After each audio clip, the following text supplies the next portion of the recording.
আসসালামু আলাইকুম সুপ্রিয় দর্শকবৃন্দ, আজকের ভিডিওতে আমরা জানব হিজরতের সময় মহানবী হযরত মুহাম্মদ সাল্লাল্লাহু আলাইহি ওয়াসাল্লাম এর গুহায় আশ্রয় নেওয়া এবং তার অলৌকিক রক্ষার সেই ঘটনা।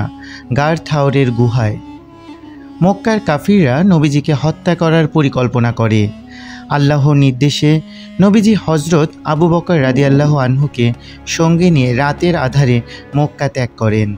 তারা সরাসরি মদিনার পথে না গিয়ে আশ্রয় নেন গার থাওরের গুহায়। এই গুহাটি মক্কা শহরের দক্ষিণে একটি পাহাড়ের ওপর অবস্থিত। 3 দিন তারা সেখানে অবস্থান করেন। এদিকে কুরাইশ কাফিররা অনুসন্ধান করতে করতে গুহার মুখ পর্যন্ত পৌঁছে যায়। হযরত আবু বকর রাদিয়াল্লাহু আনহু ভয় পেয়ে বললেন, ইয়া রাসূলুল্লাহ, ওরা যদি নিচের দিকে তাকায় তাহলে তো আমাদের দেখে ফেলবে।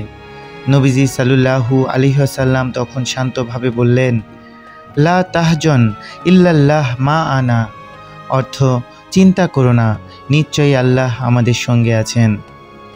এই সময়ে ঘটে এক অলৌকিক ঘটনা। গুহার মুখে একটি মাকড়সা জাল বুনে ফেলে। সঙ্গে সঙ্গে একটি কবুতর এসে ডিম পেড়ে বসে। কুরাইশরা যখন এসে দেখল তখন তাদের মনে হলো এখানে যদি কেউ যেত তবে এই জাল ভেঙে যেত, ডিম ভেঙে যেত। তারা চলে যায়। এভাবেই মহান আল্লাহ তার প্রিয় রাসূলকে অলৌকিকভাবে রক্ষা করেন। এই ঘটনা শুধু রক্ষা নয়, বিশ্বাস, ধৈর্য ও আল্লাহর উপর সম্পূর্ণ আস্থার প্রতীক। এ যেন তাওয়াক্কুলের জীবন্ত উদাহরণ। গার থাওরের গুহা আজও মুসলিম হৃদয় এক পবিত্র স্মৃতিচিহ্ন হয়ে আছে। আল্লাহ আমাদেরও এমন ঈমান ও ভরসা দান করুন। আমিন। আসসালামু আলাইকুম।